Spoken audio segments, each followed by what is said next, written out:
Welcome to the Fantasy Throwdown Podcast. The Fantasy Throwdown Podcast. Bringing you the latest from the world of daily fantasy sports and gambling, so you can stop Googling how to join a squid game to cover all those parlays you thought were such a sure thing.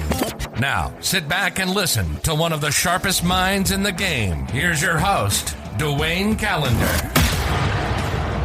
All right, folks, so much going on with free agency in both the NBA and NHL, but we have the fourth golf major on hand, the British Open over at St. Andrews Golf Course over in Scotland.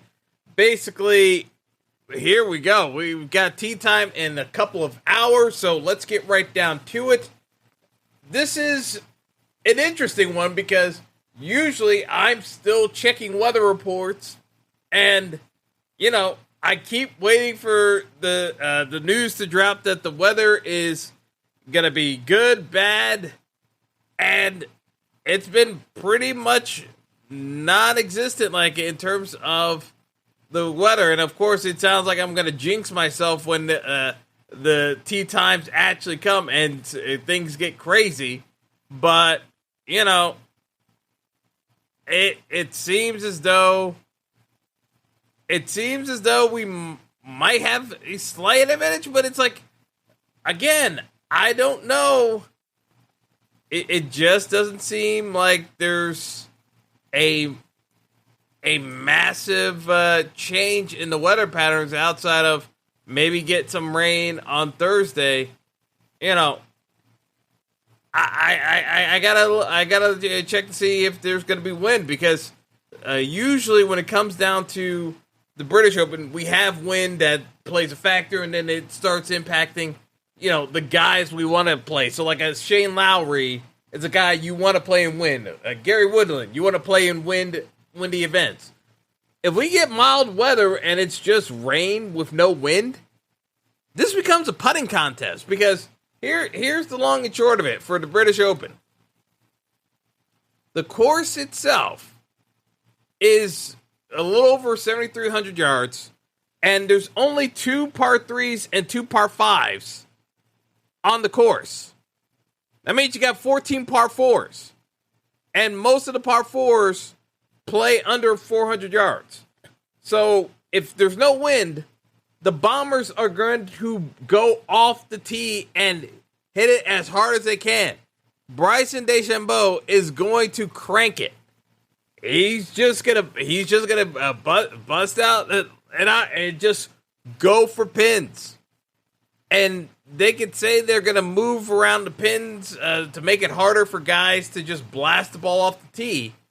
But realistically, there's only so much you can do if guys have the equipment to get the ball further out when you're and they're driving it 300 yards. So they are going to find ways around navigating the golf course. So, you know, you've got almost half the par 4s are under 400 yards. So, I could see, you know, the R&A has been tinkering with the golf course.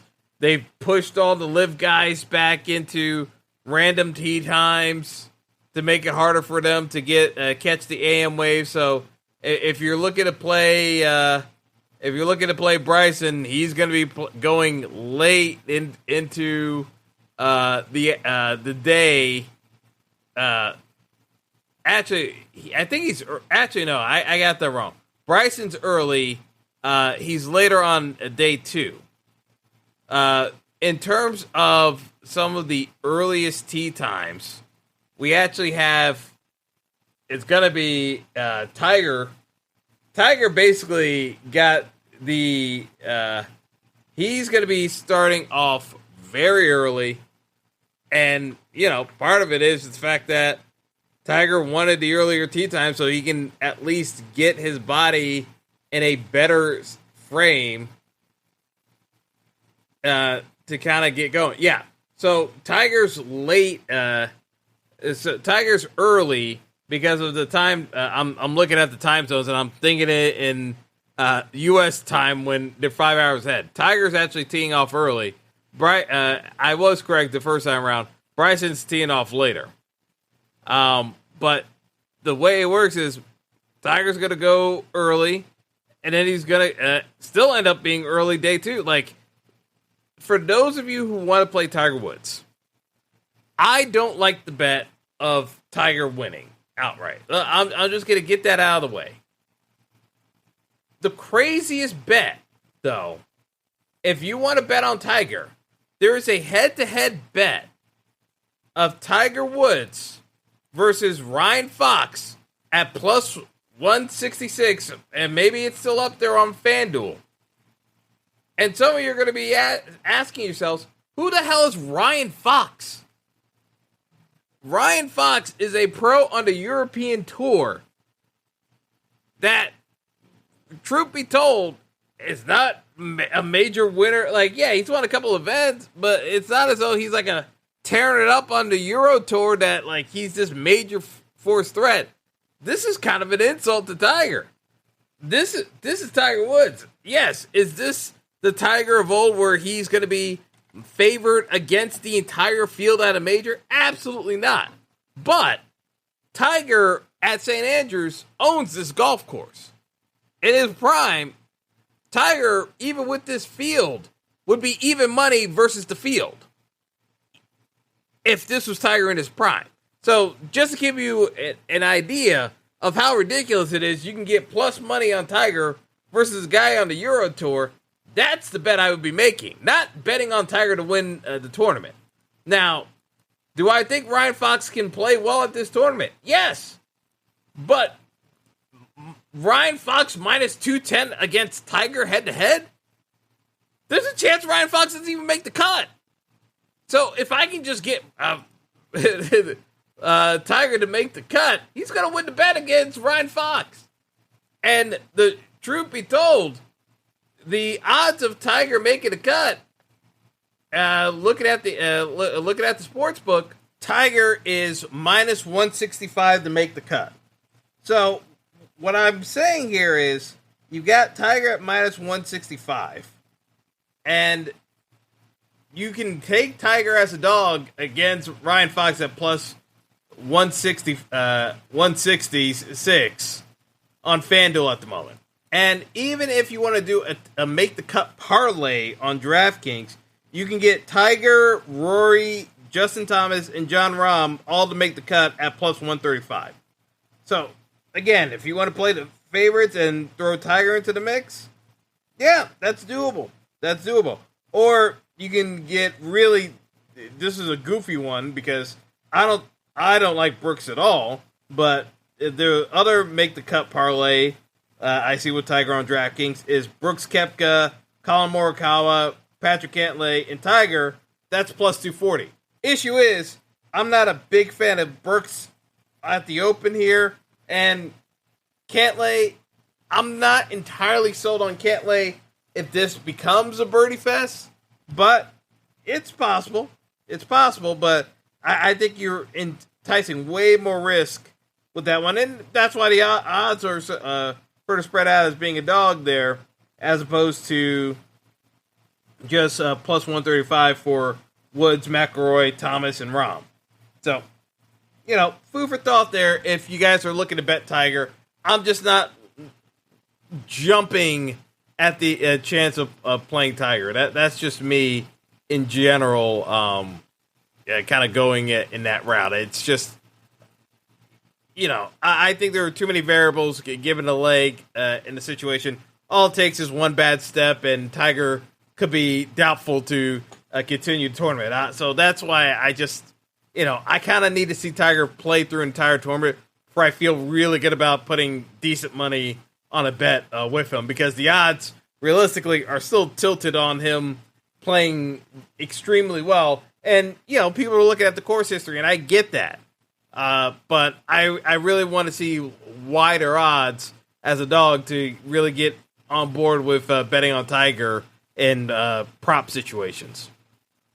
But the head-to-head against Ryan Fox, I just saw that one. I said, Ryan Fox has a chance of missing the cut, and it's not a shocker. And I like Ryan Fox, but, it's not like he's a top 20 lock this week, so or a heavy favorite to make top 20. So, you can definitely take your shot against head-to-head that Tiger beats out Ryan Fox this week. So I just want wider odds in general when doing Tiger Woods bets more than anything else. But that was the one that actually stood out to me as, yeah, that's definitely doable. All right, so if we're just talking about the outright winners, obviously we're going to start with Rory McIlroy. Best form coming into the tournament out of all the major players. 9-1 to actually win the Open outright. Obviously not really great odds, to be honest. Xander Schauffele, 2 event wins. Now we're talking about Xander being hot. It's like, it's one of those things where it's like, since the Olympics, Xander was basically a mediocre golfer by and large. It's not even like he was doing that. Like he was a top 30 golfer when he really has the talent to be a top 10 golfer. So it's mediocre by his standards. And all of a sudden he wins 2 tournaments with the Travelers. And it's just, he's back on track. And, fans are ready to ride him. And it's one of those where it's just like, he has the talent. 12-1. Can they win on a link style course like this? Absolutely. Scotty Scheffler has cooled off a bit lately, but definitely going to be playing him in DFS lineups. 14-1 for Scheffler. Now I'm slightly more interested in taking a bet there than I would at Justin Thomas at 16-1. I think Scotty is still in better form than JT. And talent-wise, yeah, I actually like Scotty's odds of winning the Open more than JT. Speed, this is the wild card. 16-1, you could get a birdie fest, but it depends on if because basically the whole thing was you didn't know where Spieth was going to drive the ball. All of a sudden, Spieth has bounced back the last 6 months, been able to drive the ball, but the putter has kind of gone by the wayside. If he puts it together, he's the overall favorite to win this style of course at St. Andrews. It just fits the model of what you would expect for a Jordan Spieth course, where he can drive it, he can get around his foibles off the fairway by scrambling, and he can putt. Like, that's what you're looking for. Typically, when you're trying to get Jordan Spieth at a major, you want a course where it's not too long for him. So if he screws up off the drive, it's not the end of the world. It's kind of interesting. 16-1, that is actually enticing to me in general for Spieth to win it all. Jon Rahm's also at 16-1, but Rahm, again, the putter hasn't been good. The drive has not been where it has been in the past. The iron play is still there, obviously, but the drive off the tee, not really that strong. And, the putter has been suspect with Rahm all year long. And, I've been playing Rahm at every major, and it hasn't worked out because the putter just isn't there. And I just look at the where things are shaping up. You kind of need Rahm in a better space. Not that I'm itching to play Cam Smith at 20-1 or Matthew Fitzpatrick at 18-1, because I know Rahm's more talented than neither one of those guys, but his form just isn't there, and those guys have slightly better form. I just don't think their numbers are wide enough to get me to not rather place a bet on Rahm himself when I can get him just the number. Like, there's just not enough separation at the number to make it worthwhile. DFS, that's a different story. Just because of the pricing structure on DraftKings in general, it makes a difference. It definitely makes a difference. But the outright that I absolutely cannot fathom is Shane Lowry at 22-1. I don't get it, because yes, it's also the fact that Shane Lowry has won the Open before, but realistically, this is not the type of venue. If the weather is not that bad, I probably am going to try to just fade Shane Lowry outright. Like, I'm literally waiting until tee time because I expect this weather to shift and show that it's going to be bad. If this turns into a birdie fest, Shane Lowry is not going to be able to keep up with most guys. That's just the way I'm looking at this. So I definitely don't want to bet Shane Lowry outright. But from, like, if I want, like, a Shane Lowry top 20 finish, yeah, like, because I can get Shane Lowry at about plus 200, and yeah, I'm good with Shane Lowry in my top 20 range. I don't like him as my outright. To me, it just doesn't make a ton of sense. Taking a Shane Lowry, where actually no, I said plus 200. I meant plus 140. Sorry, but it's just one of those where, yeah. Actually, now it's down to plus 130. But it's just one of those where I just don't see the value in taking Shane Lowry at a 22-1. Like, yeah.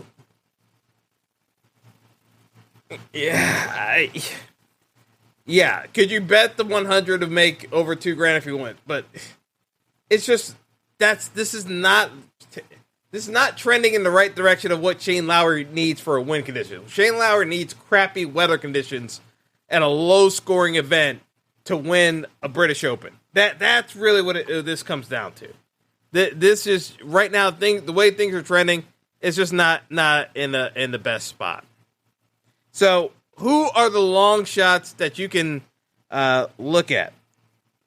I would say Webb Simpson has good course history in general, and this, if it favors the birdie fest, that's more in the venue of a Webb Simpson. Webb Simpson is 160-1 to win the Open. You also have Robert McIntyre at 130-1 to win it all. Those are the type of long shot plays where, again, off the tee, doesn't matter. It comes down to putting. Those are the kind of guys I kind of want that are off the beaten track in terms of guys who can get off to a good start. And as the weather and the greens get firmer and the ball starts rolling faster, like, if they get out to a hot start and they can just kind of coast through the weekend, those are the kind of guys I'd be looking at that are not household. Well, I mean, Webb is technically a household name, but he hasn't been hot for a while now in terms of the betting streets. But those are the guys off the beaten track in terms of outrights that you could dabble on, and it's not the craziest thing in the world if you see them in the mix come moving day on Saturday. All right, so other guys in the ranges that I would pick for top 20 finishes: Will Zalatoris plus 160, Keith Mitchell plus 250, the aforementioned Ryan Fox plus 250 for a top 20 finish. I already told you, Ryan Fox is was favored on FanDuel against Tiger. Favored against Tiger. And meanwhile, for a top 20 finish, you've got Ryan Fox plus 250, whereas Tiger is plus 225 on DraftKings. Meanwhile, on FanDuel, Ryan Fox is minus 210 against Tiger. Like, you see the price discrepancies across the book. So that's what I'm saying. That's really an even matchup. If you want to bet on Tiger, you can bet him head-to-head against Ryan Fox. I don't have a problem with that. But Ryan Fox, plus 250 for a top 20 finish.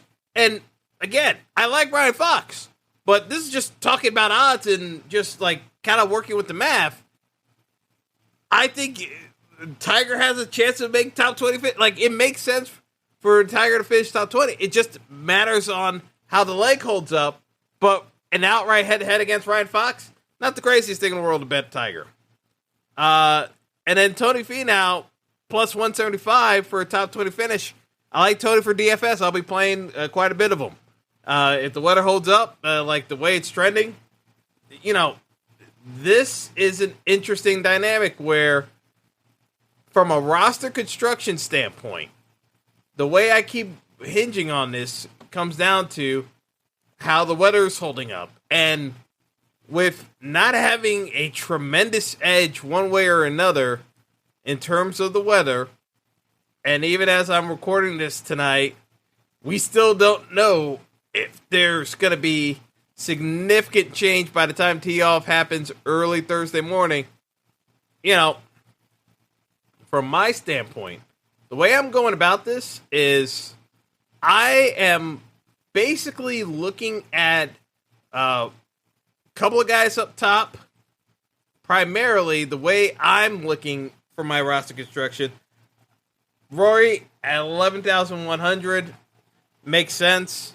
Xander at 9,900 makes sense. You can mix and match with other guys. It makes sense starting off with those two. Because here's the thing. You got a bunch of cheap guys at lower ranges that can make the roster construction work. The Ryan Fox I mentioned, who's 81 odds to win it outright, but plus 250 to make a top 20 finish. I mean, here's the thing. 25 to 1 to make a top 20 finish. And he's 7,100 on DraftKings. He is that cheap. Seamus Power, 7,400 on DraftKings. 65 to 1 odds to win outright. It's hard not to play Seamus Power or Ryan Fox. Seamus Power might be my highest owned golfer this week.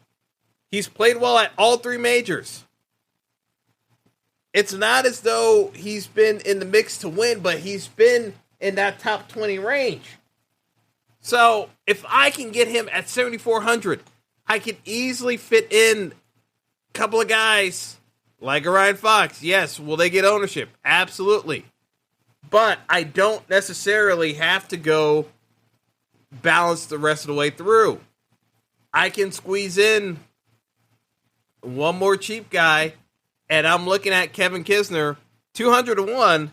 But if the weather holds, and it's just looking as though the weather is going to work out, fingers crossed, this works in the situation where you can get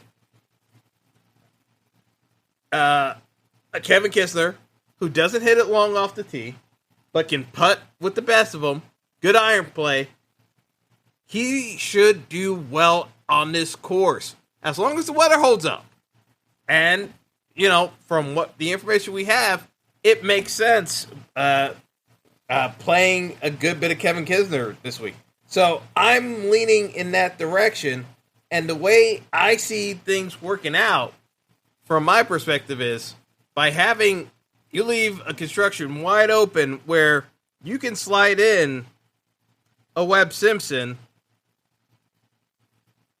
and that's a pretty healthy roster. And that's not necessarily going to win a tournament, but I think it keeps you very viable for any cash games you may be playing or finish in the top third. Like, those are the kind of builds where you look at it and, yeah, could you save some money and play Tiger? Tiger's going to be higher owned than Webb Simpson. By far, Tiger's going to be higher owned than Webb Simpson. So what I'm telling you is you can get a little bit different. Is Ryan Fox going to be that popular amongst casual golf fans? No. DFS community, yeah, he's going to be very popular. But the ownership may not be as high as people expect. Kevin Kisner, definitely not going to be owned. If people overlook guys like Kevin Kisner or Brian Harman, I like Kisner's fit for this course more than Harman, but it's not the craziest thing in the world to be playing a Harman either. But that's where I kind of look at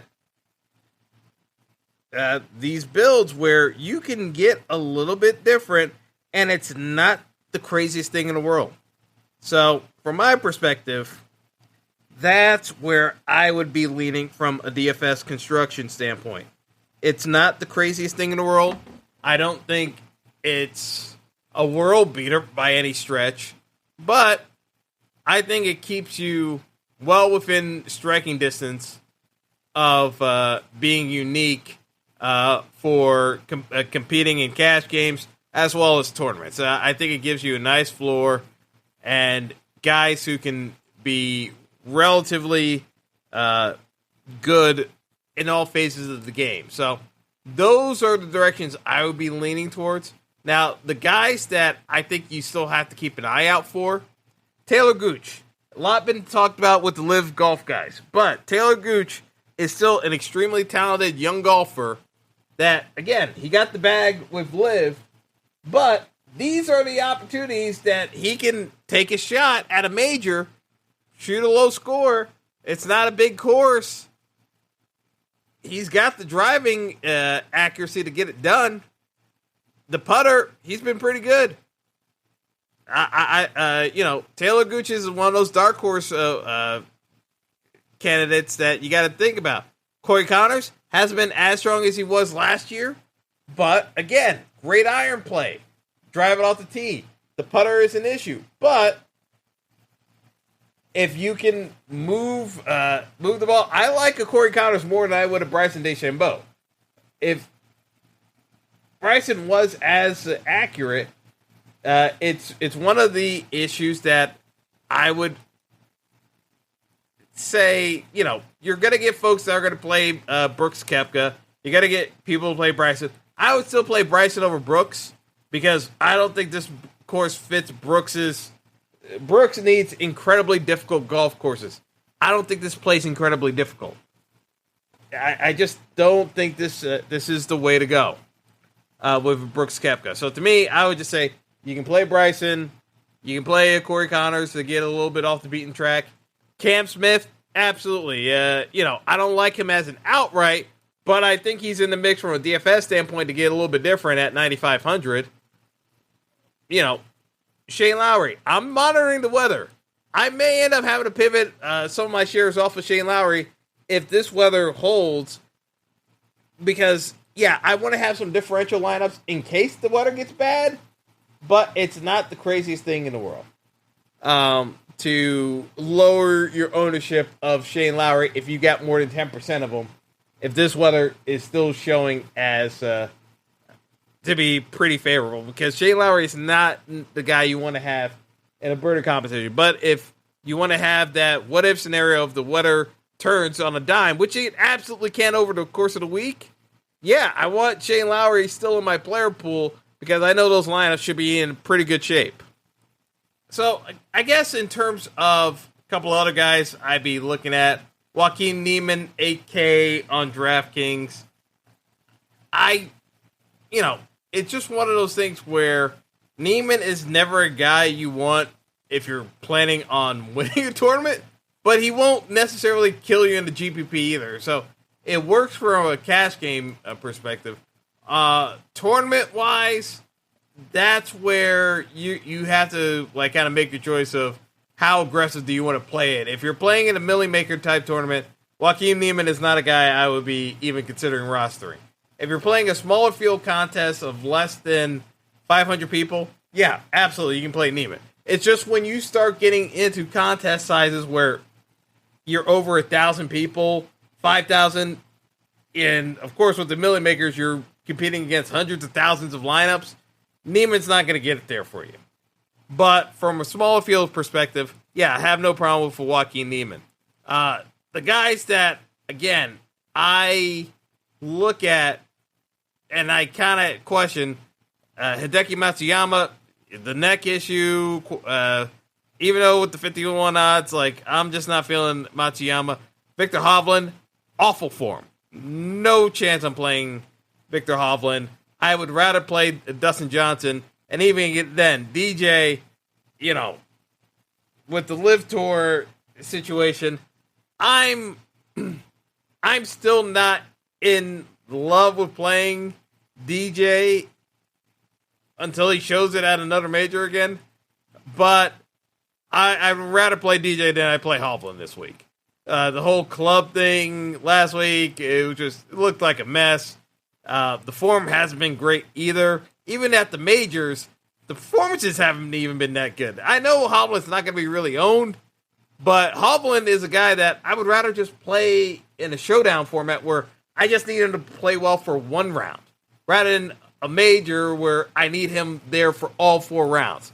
I just don't trust Hovland's game right now to be consistent to play all 4 rounds. So it just makes more sense to take him for showdown contest for Mr. Hovland.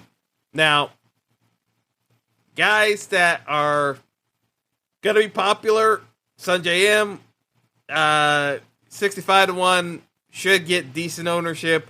Not necessarily feeling it. Louis Oosthuizen, I will have a smidge of Louis.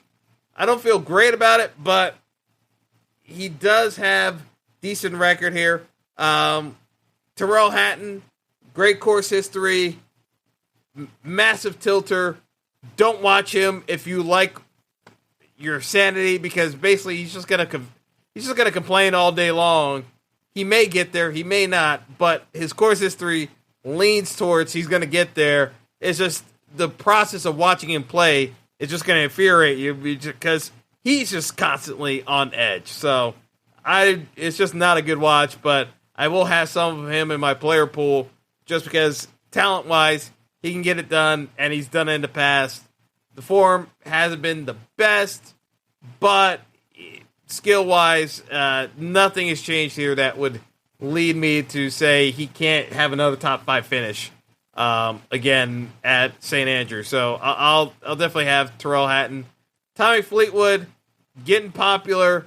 I'm staying off of Fleetwood if he's popular. It's just the way it goes. When Tommy Fleetwood's popular, I would just rather play Finau if Fleetwood's going to be popular.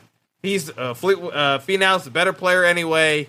They have the same 35-1 odds from Vegas, but I would just rather play Tony Finau being the better player if they're both going to get popular ownership. That's just the way I look at it. And Finau is $200 less than Fleetwood, so salary doesn't matter in that situation.